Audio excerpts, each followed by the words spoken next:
You're listening to New England Real Estate Journal Radio with Rick Kaplan, New England source for commercial real estate news. This is New England Real Estate Journal Radio on the Money Matters Radio Network and online at moneymattersboston.com. Welcome to the New England Real Estate Journal Radio Show. I'm Rick Kaplan with Eric Wilson. Nice. He doesn't you want me remember both of us. That's great. He doesn't want me start to the calling show. him my co-host anymore. It's So all right. He felt a little insecure about being a co-host. But today's show is brought to you by the New England Real Estate Journal, bringing together the commercial real estate industry for over 50 years. Find us at NEREJ.com. If you'd like to be a guest or sponsor for the show, call 800-654-4993 or email us at radio@nerej.com. Again, that's 800-654-4993 or email radio@nerej.com. You know, I should know this by heart. I don't know why I have to read it off this paper every time. Well, I expect you to read it off the paper every time. I know you. That's true. You do. How was your week last week? My week last week, I'm trying to think, what did I do last week? I played golf, and I think that's it. That's what summers are for. Yeah, what did you do last week? I went disc golfing. Yeah, well, that's Same what thing. summers are for. Right. Exactly. But we do have some big things coming up. We got the IFMA Booze Cruise next week. Schmooze Cruise, sorry.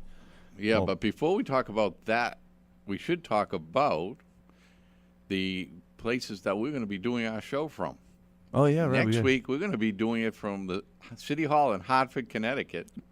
And they have a lot of big things they want to announce. Yeah, they just had the Metro Hartford West Alliance just had their big spotlight in the Connecticut section. Just come out in the newspaper, too. Talks a little bit about what they're doing, not to mention Dono. Oh, yeah, I didn't read that. That's because, you're not up on things, Rick. That's I don't what get my it. job's for. My job's to read the paper and bring the news Well, to the guy people. that delivers my paper usually just throws it at me. Speaking of which, I think we're working on some new paper delivery systems. So check out that video here coming in like a month. We'll finish that up. Now, we also are going to be doing something really different. We're going to be at the Troy Boston building that they're going to be topping it off with the final beam. Mm-hmm. We're going to be doing our show from the 19th floor while they're topping off that building. Beam me up, Scotty. Yeah, that's going to be... Oh, corny Star Trek jokes? I mean, it come on. was Who doesn't corny. love those? You were thinking about that on the way here. I was, because you told me about it. Yeah, see, Adam even was disgusted by that. Yeah, right. So that's in 2 weeks. We're going to be doing a On the Rooftop show. Yeah?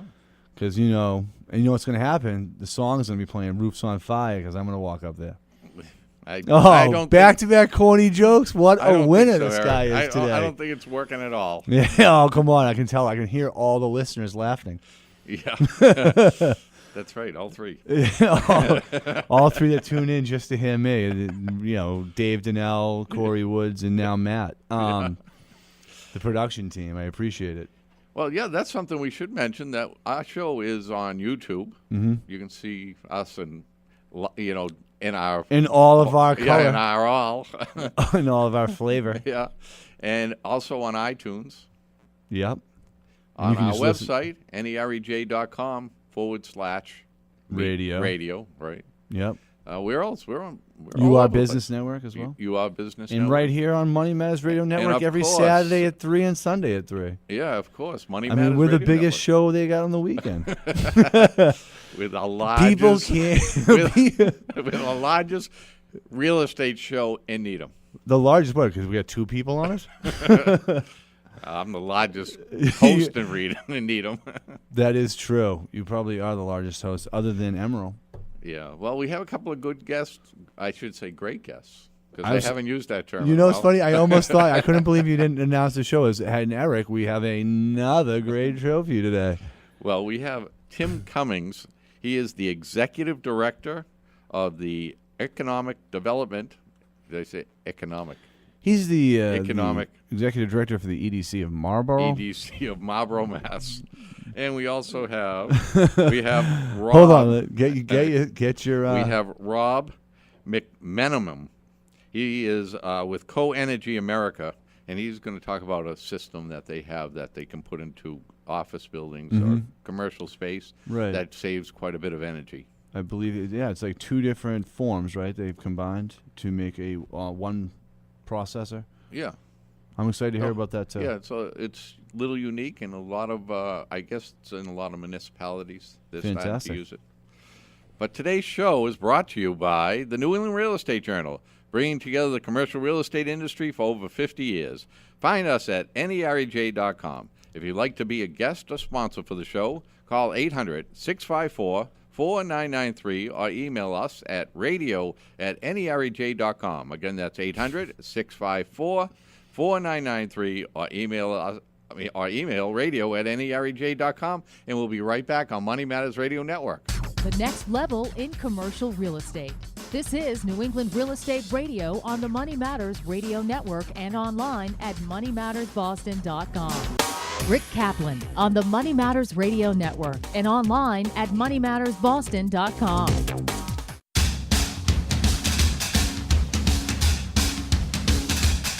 And we're back on New England Real Estate Journal Radio. I'm Rick Kaplan with Eric Wilson, and we have on the phone with us today is Rob McMenimon. That's not an easy last name to say, Rob. I'll be honest with you, it was better than I thought you were going to come off with. Rick. Rob is with Co-Energy America. Correct. And the interview with Rob today is brought to you by New England Restaurant Brokers, recognized leader in the sale of food and liquor businesses for over 30 years. New England Restaurant Brokers team of restaurant specialists have sold hundreds of food and liquor businesses. If you're looking to buy, sell, or develop a food or liquor business, call New England Restaurant Brokers at 617-721-9655 or go to nerestaurantbrokers.com. Again, that's New England Restaurant Brokers at 617-721-9655 or email nerb@comcast.net. That's nerb@comcast.net. And Rob is with Co-Energy America. And Rob, why don't you tell us a little bit about what Co-Energy America is all about? Yeah, absolutely. Appreciate you guys having me on. Co-Energy America is a leading developer of packaged combined heat and power systems. We specialize in the design, manufacture, installation, and maintenance of cogeneration units ranging from anywhere from 60 kW up to a megawatt. We've been around since 1998. We've installed about 60 units throughout Maine to New York, and we still service those units currently. So I guess the follow-up to that is what is cogen? Cogen is basically the ability to create on-site power and capture the heat that comes from generating that electricity. And we then use that heat basically as free heating or hot water or even air conditioning at facilities. So when electricity is normally produced at a power plant, about 30% of the energy actually creates electricity. The rest just basically as a byproduct is heat, and it just escapes into the atmosphere. When we install our units at a facility, we create electricity at the site, and then we capture all of the heat that is created from producing that electricity, and we basically use that as free heat, hot water, or, as I mentioned, AC at the facility. Now, what fuels the system to make it run? Natural gas. Natural. So these systems run off natural gas, yeah. And we've certainly seen an uptick in the popularity of CHP. CHP has been around for a very long time. Recently, we've seen an uptick because of the, obviously the availability of natural gas recently from the different shale plays, Pennsylvania and whatnot. So there's definitely been an increase in the amount of natural gas usage across, and the amount of people that have access to natural gas now. So your unit that you guys install, you said you develop it as well in-house? Correct. So it basically takes natural gas, transfers it to electricity, and captures all the extra energy that's not used in order to what? Use the other, heating, hot water. Correct. So basically, we have a box. Inside that box is an engine and a generator. The natural gas powers the engine. The engine then turns over the generator. We create electricity on site for the facility. The facility then, say it's 50% of the electricity. So if a facility is typically using a megawatt for electricity, would provide maybe half of that, and then they would buy the other half from the grid still. So when that engine's running, it's creating a lot of heat. We, through heat exchangers, capture that heat and basically pump that heat through hot water into the facility. So if a facility doesn't need to necessarily run their boilers, for example, they wouldn't need to run their boilers to create hot water because the hot water is coming off of our engine is just feeding into that boiler. And when you add, say, an absorption chiller, you can create the air conditioning as well. So first thing comes to mind to me is savings. Correct. Well, that's what I was going to ask, savings. And also, are there different sizes that you manufacture for the different size space? Absolutely. Obviously. So we go from basically a 60 kilowatt machine is our smallest machine up to about a megawatt. We've installed these at nursing homes, hospitals, schools, industrial facilities. Kind of as a point of reference, you'd really want to be at about 100 beds. If you're thinking about a nursing home or apartment complex and you're thinking, well, what's the size of this?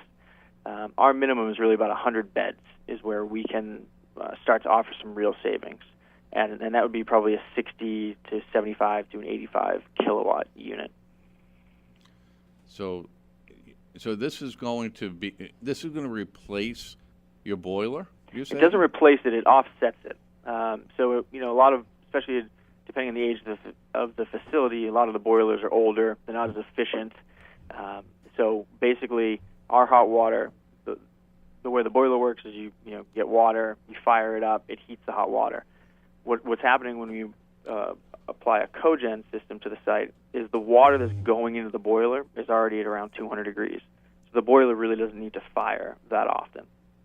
So you're prolonging the life of your equipment that you already have, but you're also cutting down on the expense of having to run your boiler because you're basically the free byproduct from this. Depending on who you talk to, either the electricity is free or the heat's free, kind of coming off of the cogen because it's producing two power sources. You put natural gas in, and you're getting electricity and heat out of it. And you said you guys have been doing this since 1990... 1998. 1998. Yep. We have about 60 sites installed again, in the kind of the greater Boston area, up into New Hampshire, down in Connecticut, Rhode Island, and we've recently expanded into New York as well.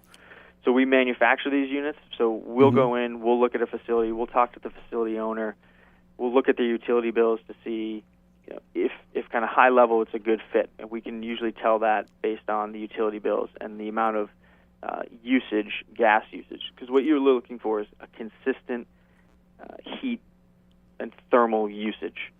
Do you guys build those things to design, or as ordered? What is this? I was just going to ask that same question. Are you thinking on the same lines as me today? Well, I hope not, Rick, because if that's the case, this is going to be a long show. Sorry, what was the question? The question was, so when someone orders one of these and wants you guys to do this, you guys design and manufacture this unit in-house, designed or customized to whatever space they have? Correct. Oh, so there's certainly minimum requirements in terms of the size that we have it, but it can go on the roof, it can go outside, it can go in the boiler, and just through piping we can connect to where we need to connect. So a lot of our facilities are on the roof. Some of our facilities are in the back in a fenced-in area. Some of them are in the boiler room. Some of them are in an equipment room. We can put them anywhere that's convenient. So about the size of this thing, you can't get over the size of it. Yep. The size of the unit, Rick? Yeah.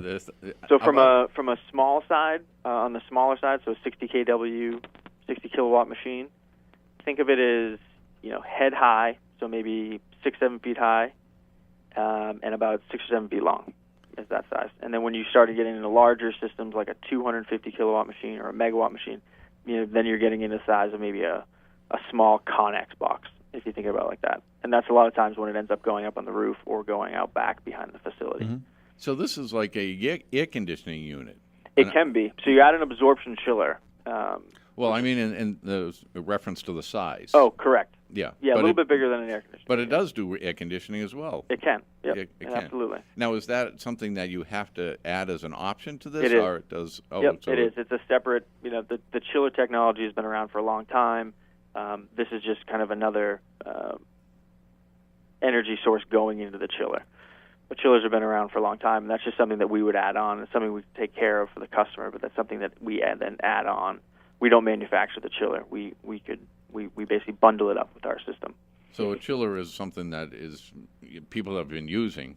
This is just a way that they can add this to the unit and now produce air conditioning as well. Correct. Now, will that self-contained air conditioning, or do they now have to have a separate compressor to operate as well? Is this just a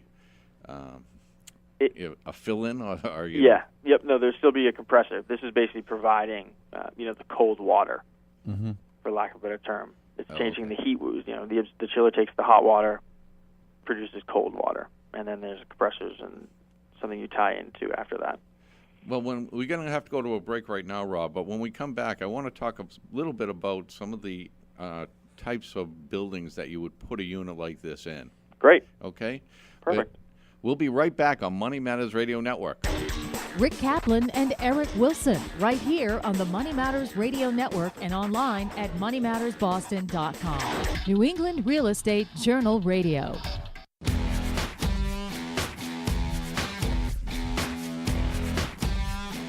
We're back on the New England Real Estate Journal radio show. I'm Rick Kaplan with Eric Wilson, and we have on the phone with us is Rob McMenimon. I always think I'm not saying that. You're nailing it. Yeah, keep patting yourself in the back, Rick. Co-Energy America, and we're talking about a unit that that you manufacture that is cost saving, I would say, and Correct. Also energy saving. Right. Yeah, We've pretty much talked about the size of the unit, where it goes, what kind of buildings is now we're going to touch upon. But I really want to know also, like, what are the benefits to the building owner for installing one of these, and why is co-energy a good thing? Well, there are some I would think there were tax incentives. Well, that's why we have Rob on the phone. Let's ask him. Yes. All right, Rob. Are there tax incentives? There are. Yeah, there absolutely are. There's both state and federal incentives. Before I touch on that, I'll just quickly answer your question about what makes a good site. So as I mentioned before, apartments, hotels, hospitals, nursing homes, places that have a pretty consistent heat load, if you will. So an example of a bad site typically is, say, an office building. People show up at 9 in the morning, they leave at 5 at night, and all night long there's not much of a need for heat. Even during the day, during the summer, they may be, washing hands, but you're not showering, you're not doing the laundry, you're not using any heat for a process. Hotels, for example, or nursing homes, people are showering throughout the day, there's laundry going on, there's cooking going on, so there's constant need for heat. And that's when you really see the most benefit from a cogen, is when you are using all of the heat that's coming off of it. Almost every time, the facilities can use all the electricity that it produces, but to really get the savings, you have to also be using the heat that's coming off the unit as well. So if you have a constant heat load, which typically, we look for 3,000 to 4,000 therms per month in the summer. So if someone's listening right now and maybe managing a facility, they're saying, well, what size should I be looking at? If you're looking at your gas bills and you see that you're using, north of 3,000 therms in the summer months, or close to that, typically in the winter it's going to be much, much higher. But if you're using along that level in the summer, then you are a potential candidate for cogen. Now, is this also a more reliable type of power unit than being off the electric grid? Absolutely. Yep. There's both induction, there's synchronous units, but yes, these units have the ability to run through when there's a power outage. Gas is more reliable than the transmission lines on telephone poles. So when storms comes, usually the gas is uninterrupted, but you lose power because a tree fell on the power line. Our unit basically just keeps running through that. So if you looked at Superstorm Sandy that came through New York, CHP, combined heat and power, is very popular right now in New York City, because if you look at facilities that had CHP during that storm, they rode through and continued to have power and heat all through the outages that other buildings next to it that didn't have CHP were down for weeks and weeks and weeks. Would this also be a candidate for schools in case a storm like that goes through and they need to use that as a shelter? Absolutely, and it's a great tie into the other question you asked about incentive money.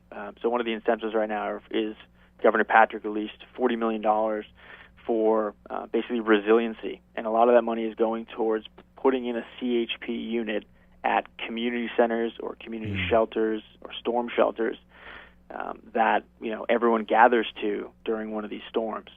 So several of our sites are schools in the Boston area, and we are basically upgrading the units from an induction unit to a synchronous unit, which would allow it to ride through outages. But to your point, absolutely, these for any kind of shelters, this is a perfect application. So this will eliminate the need to have a generator as well.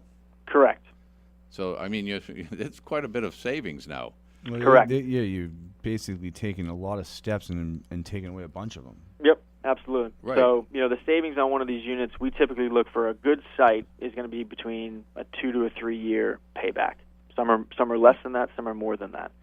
So, if you're looking at the just ballpark of pricing, and tough to do this because every site is going to be different. You're looking anywhere from maybe $200,000 for a smaller unit, which it's a big ticket item for a lot of these facilities. But the payback on that is probably going to be about 2 years, and then after that, it's just savings is just kind of the gravy. Yeah, that's what's funny. I was going to say the same thing. For lack of better terms, it's all gravy after that. Yeah. No, but what about the installation of this? How long does system? it take that? Well, can you tie into the existing electrical panel that is in the building? Yes. So Yep, and that's something that we handle. We have electrical engineers on staff, and we end up doing all of that. So we go in, we'll have the energy audit. We'll talk to the owner, realize that it's a good site. We'll build the unit, we'll install it, we'll service it, and we'll tie into the grid. We'll tie into, the panel. We'll tie into the existing piping that's there for the hot water. We'll take care of all of that. Does your system tie into some type of monitoring system where you guys can monitor from your office, whether it be like through smartphone, through the cloud, something like that? Great question. Absolutely. So I'm looking at my computer screen here, and I can see every one of our sites real time, what it's doing. I can see oil pressures. I can see, the high level things saying, how much electricity it's producing and how much hot water it's producing. But I can actually get into the machine, so I can see that there may be a problem with one of my machines before the facility will, and I can send one of my technicians out there. At the facility level as well, though, the facility or the equipment manager or the facility manager, he has access to that same information, so he can see what's happening on his machine that's in his boiler room. Every 15 seconds, the machine is sending information to that unit. So we remotely monitor everything, every one of our sites. But the facility manager also has the option of seeing exactly what we're seeing, so he knows how his machine is running. Fantastic. So does that have a service contract? Correct. Or a part of a service contract that when they purchase this? Exactly. I also want to say congratulations on using that technology buzzword real time. There you go. Anytime you hear anything about a new product, it's always you can measure this in real time. Yes. So the other question you guys asked about incentives, and there's a lot of incentives currently out there, both on the state and federal level. One of them is from there's a mass save rebate that's basically $750 per kilowatt that you get back day one when you install one of these machines. So think about, again, the unit's going to be $200,000, and it's a 60 kW machine. 60 times $750, whatever that number is, you subtract off the 200, and that's the money you're getting back day one. There's federal tax credit of 10% on these units as well. And then there's also something that these produce. I don't know if you're familiar with solar, and in solar technology there's something called RECs. They're renewable energy credits. Combined heat and power has AECs, they're called, alternative energy credits. And basically the units, as they run, produce these RECs. The utilities have to buy them from the facility owner.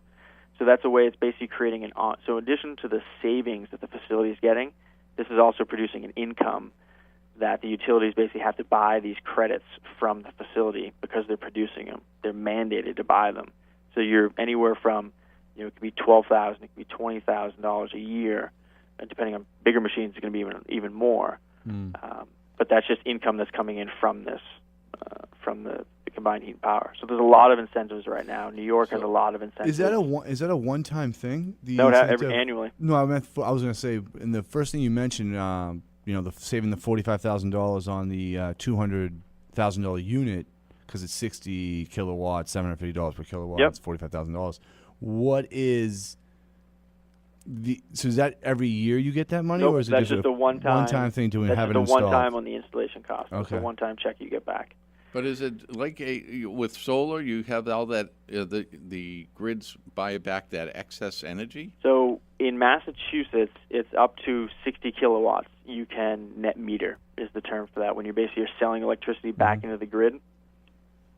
So units that are 60 kW and less can net meter back in the grid. So you're selling electricity back into the grid that you're not using. If the facility is only using 50 kilowatts and the machine's producing 60, you basically every hour are selling 10 kilowatts back to the grid, and the utility will pay you for that. So in the long run, this really costs you nothing.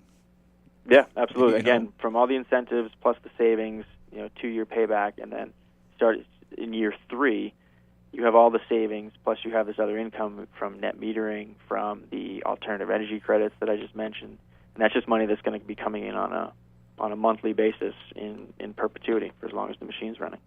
Well, it's all great information. Yeah, It sounds right. like a great product as well.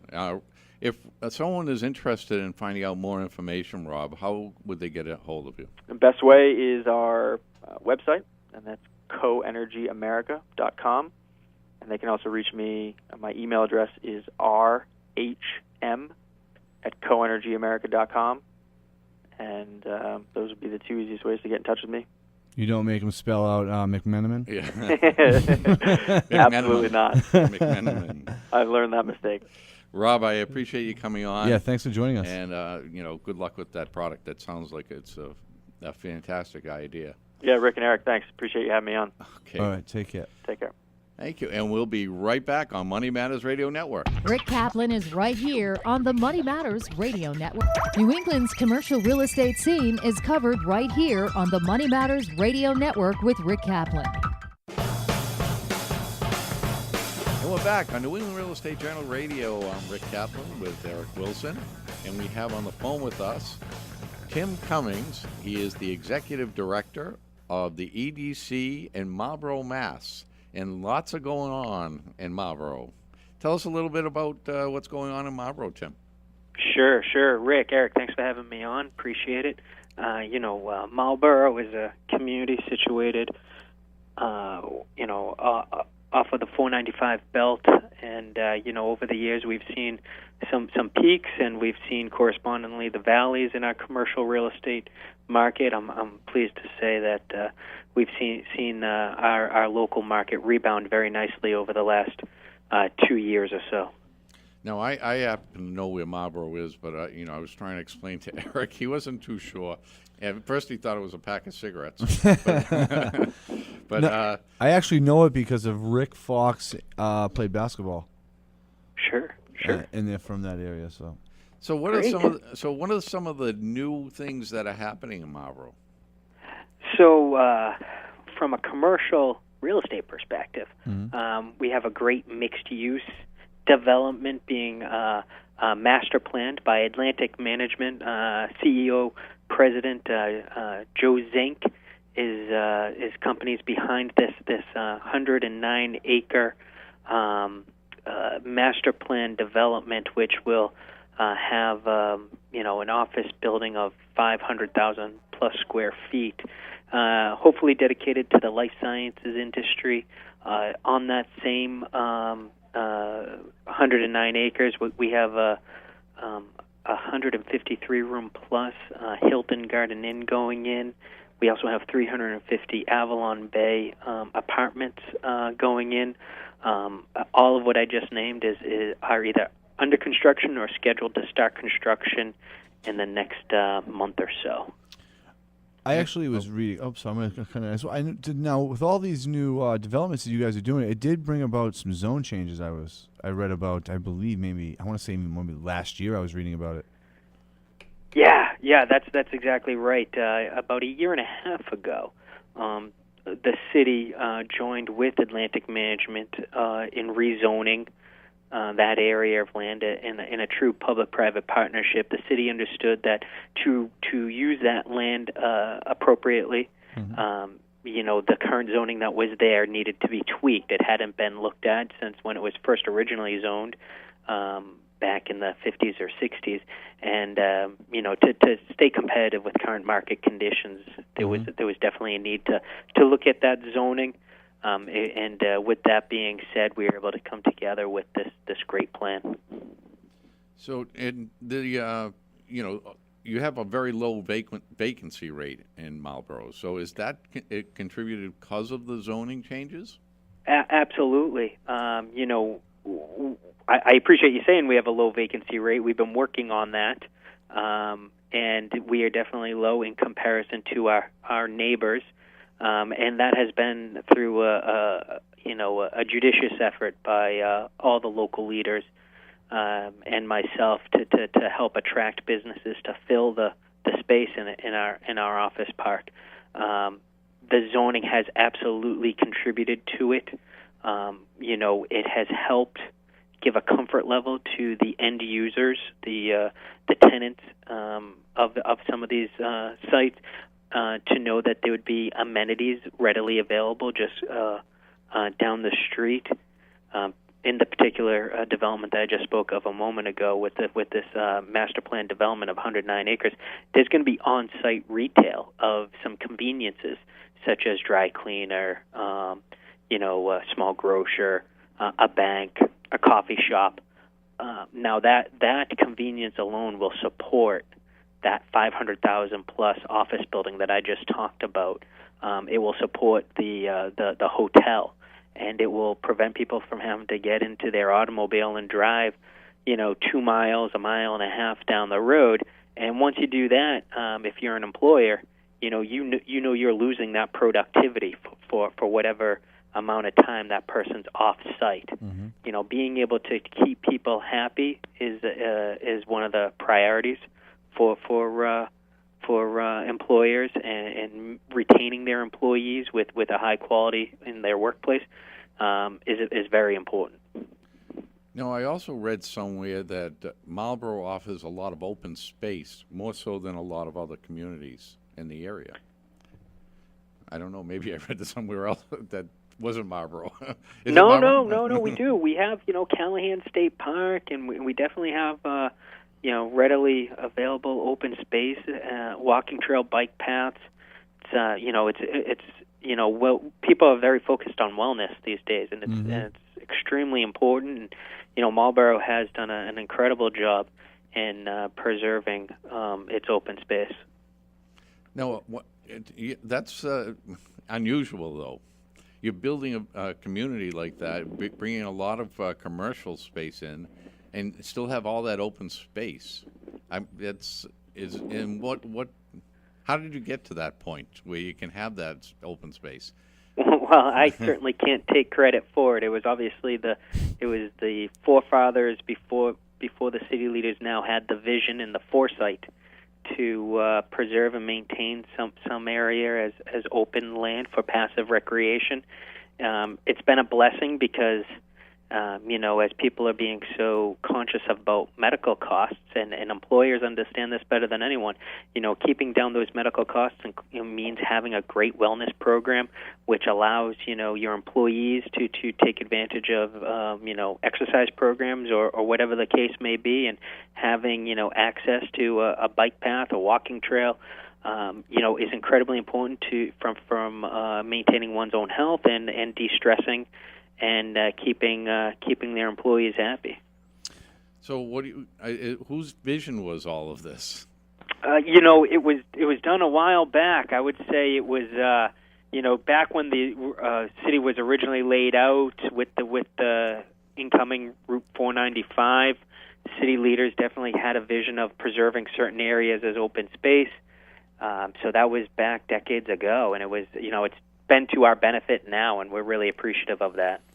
Tim, when you guys were coming up with this new plan, was it 2011, 2012, for this new joint venture between the private and public partners, was there a city that you looked to model after, or was it somewhere local, somewhere national? Yeah, when we undertook that master plan effort that you're referencing, what we had heard time and time again from the outside consultants who advised the community on economic development, they said the best thing we could do and the best way we could spend our limited resources was go through an outreach effort for a master plan and actually get the community in agreement on what the goals should be and where you would like to spend your limited resources, to enhance your economic development, go through that community outreach process, develop a master plan, identify goals, and identify the clusters.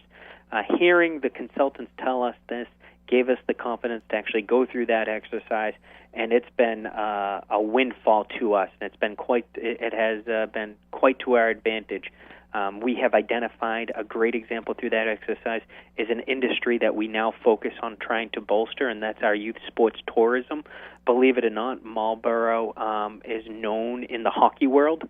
Not sure if any of you guys have youngsters who play hockey, but we have the most hockey rinks under one roof east of the Mississippi River, and we're hoping that facility expands, so we're the number one destination for hockey rinks in the entire North American countryside for having hockey rinks. Well, I want to continue on that, Tim, but we have to go to a break. When we come back, we'll continue on that because I know there's a lot of sports complexes that are starting to open up in that area as well. So we can talk a little bit about that when we come back. You're listening to Money Matters Radio Network. It's New England Real Estate Journal Radio on the Money Matters Radio Network and online at moneymattersboston.com. Your home for commercial real estate news. It's New England Real Estate Journal Radio on the Money Matters Radio Network and online at moneymattersboston.com.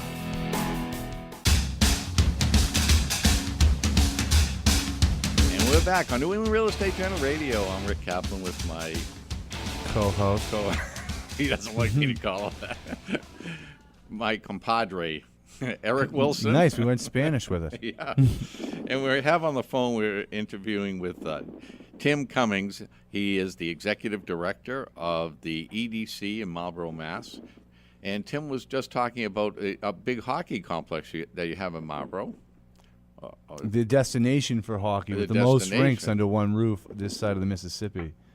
And now that must bring in a lot of tourism for hockey tournaments that they use that for, things like that? Absolutely. Youth sports tourism is exactly what the industry was that we identified in our master plan. And we have a cluster, a burgeoning cluster here in Marlborough in that industry, and hockey is a good example of that with the ice rinks, and it definitely helps support the hotels and the restaurants and the hospitality industry. Yeah, because I know one of the neighboring towns to Marlborough, they just are in the process of building an enormous baseball complex. Yeah, that's right. Yep. And because we've had them on our show. Right. I remember in that. Northborough. Right. So I'm just trying to figure out why is that area open spaces, Rick. Is it because of the open space? It is. Or is it because the highway intersects perfectly That's there? also true. A combination of of all of the above. Cost of raw land, readily available hotel rooms, access to transportation network. It is all of the above that goes into the site selection that has helped bolster this industry within the Metro West region, which Marlborough is definitely part of and proud to be taking a leadership role in. Yeah, Tim. So that must be a big selling point for you when you pitch new companies to move in. I know Boston Scientific just moved in there with headquarters. Absolutely, their global headquarters now. We're so pleased to have that. I can imagine, and I can imagine that's probably a lot to do with what Rick was alluding to earlier. Is the intersecting of 495, 93, 95? You're all right in that area. Yeah, the Mass Pike. Yeah, 290. We are blessed by location. To have the readily accessible transportation network has been definitely one of the driving forces for us. And what about universities that are local? I mean, Worcester's fairly close, as well as Boston, so you must have the talent. In order to keep that, you must have to look to new higher education classes, things like that. Absolutely. We have a readily available educated workforce. Our talent pool is very strong because people who are a little bit more mature and starting to think about acquiring that first home and looking for a good school district. They're well educated. They're living on the 495 belt. They don't want the headache of commuting into the inner core anymore, and so they tend to locate in and around this area, which has been the reason why you see the Boston Scientifics, the Dow Chemicals. Those are Marlborough specific, but then you got beyond Marlborough. You have Genzyme in Framingham. You have Bose in Framingham. You have some great healthy businesses that have located out here for that very reason. They understand that they have the educated workforce. Yeah, and also it's funny because we read a lot about how millennials want to move into the city, so that they were saying that Boston's going to bring in all these big companies, but what we're seeing is actually quite the opposite. It seems like all the companies are moving out of the city, and those people are tending to commute from the city to these suburbs. I think I'm a good example of that. I live in Jamaica Plain. Yeah, exactly. Right. So it's so weird that maybe that these companies and you EDC guys know more than you're letting on to, because the media seems to not pick that up. I live in Jamaica Plain. I commute here to Marlborough. It's a reverse commute. It's great, and I love it. And I have a lot of peers who do the exact same thing. The businesses are locating out here, and I do think there is something about young professionals wanting to be in the inner core. But that's a certain phase of their life. I think that as they move on to their next phase of their life, you're going to see people looking for a change, and they tend to go move out to the suburbs. Right. Yeah, well, I think it's also, you get out of college, you want to live in the city and try to get a job in the city, but when you find out how much it's really costing you to do both that, you try to look outside of that area. Absolutely, and then you start thinking about, what type of housing you're going to get and what you're paying for, and you realize that maybe the quality or maybe even the size, depending on what it is a little bit better if you're willing to go out, and there's a lot of that drives it. What about the residential part of with the Avalon Bay, are you guys doing like built-in communities? So, definitely future trend is mixed-use type of development, and you need to have that readily accessible housing stock to make sure you maintain your housing, your workforce. So providing that higher luxury and housing is extremely important, and it's definitely an issue here in the Commonwealth of Massachusetts to making sure that we have enough residential housing units to support our workforce. We hear time and time again that we have all the best and brightest here in Massachusetts attending our universities, but after they graduate, what can they afford and where can they go? Don't forget hosting commercial real estate radio shows. You're right. But I agree with him. Where can they afford to live? That's really what it comes down to. Exactly. So it's a bigger issue than Marlborough can serve, but we are definitely trying to do our part for sure. When you guys were putting together your master plan, you were thinking about residential units. I know you alluded to earlier talking about Avalon Bay is building some units there.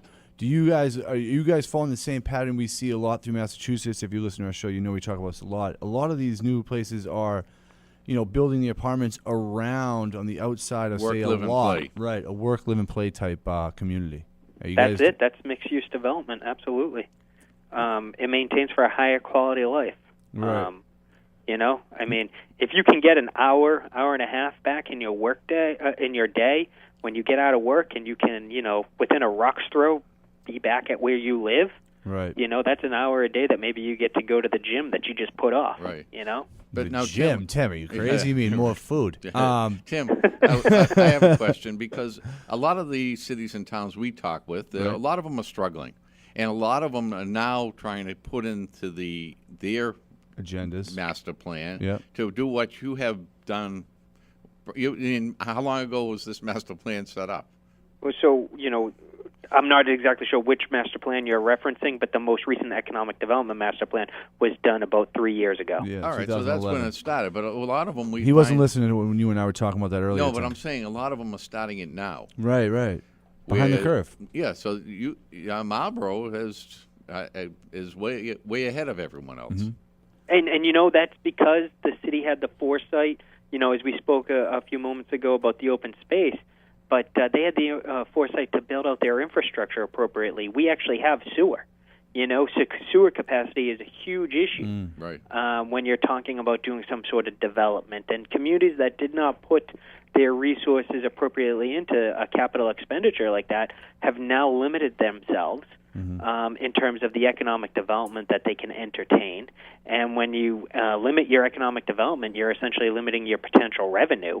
And when you limit your revenue like that, you have to make some tough choices as to what you'd like to spend your municipal public resources on. Well, last question for me is going to be, with these new work, live, and play units that you guys are, developments you guys are putting in, is that going to make Marlborough more walkable? And second, all right, what about bike paths? Are you guys into the new keeping it green, bike travel to and from work? Absolutely. And multimodal roadways are the way of the future, whether that's a walking, biking, or the automobile. Right. Looking at your road to be not just focused for an automobile is extremely important.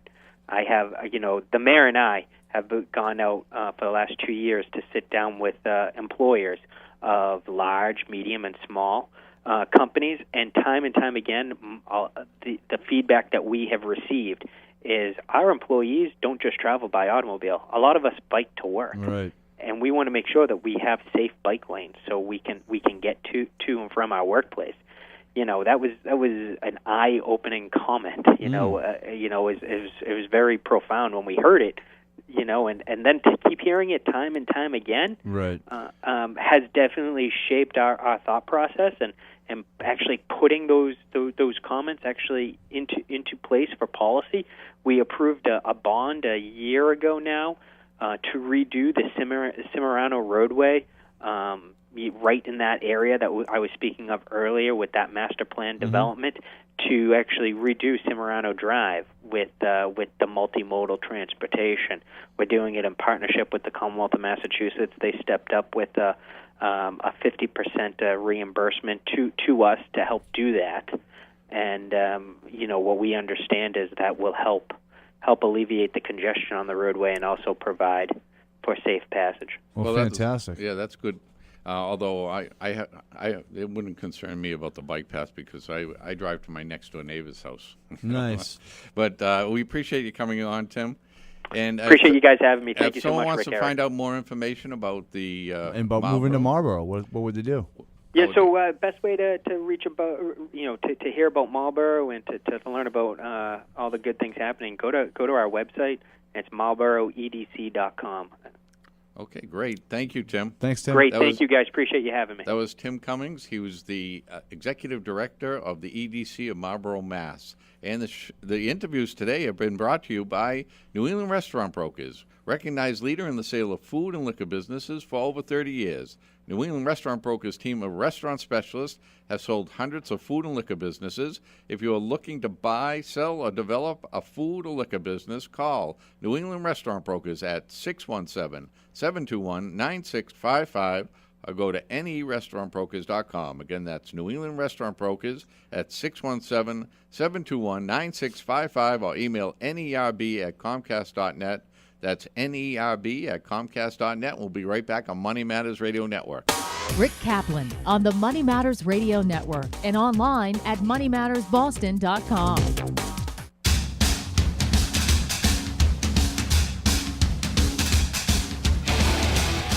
And we're back on New England Real Estate Journal Radio. I'm Rick Kaplan with Eric Wilson. Fantastic. Good stuff, Rick. Good stuff. I thought really funny was your earlier the radio email at the first segment. I'll have to listen to this first segment at least twice. Anything without Eric picks on every little thing I do. Every little thing you do. I never pick on anything he does. Can I put together a Rick's blooper reel? That will air at the end of the I don't know if that it's not going to have enough time. That thing's easily an hour show to itself. Hey. I make the show entertaining. My screw-ups make it entertaining. Yeah, you do. You entertain yourself with those. But what do we have going on? We had some great guests on today. I wanted to say thanks to both of them for joining us. Well, with Co-Energy and telling us about a unit that we didn't know a lot about either of these two things coming into this. I mean, I didn't know much about Marlborough. Well, I did talk with Rob McMenimon McMenimon. McMenimon. You were good. McMenimon. Yeah, you were right the first time. Yeah. I mean, you did practice all day yesterday for from the some mirror. reason, I just don't feel like I'm saying the name right. So Right. I talked to him at the NEBFM show. Oh, nice.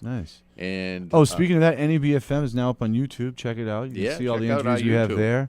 We'll be pumping out a lot of the YouTube shows. yeah, we have one of our We just new added a video new guys, video Matt editor. Miller. Matt, is going to be helping with Corey. right. He's going to. And don't forget, Get next our film- in the next videos 2 up. weeks, check out our shows. We're going to be at Hartford, doing a down what do you call it? The Hartford City Hall. City Hall. We're going to be doing that with Batman and we're going to be at the Troy with Boston. with Chief Inspector Clouseau. Yeah, we're going to And be in then Troy we'll- Boston on the 19th floor Right. of the topping off of the Moving building. on up is the New England Real Estate Journal radio show. And September 25th. Like George and Wheezy. September 25th. This was important. I'm George, Rick's Wheezy.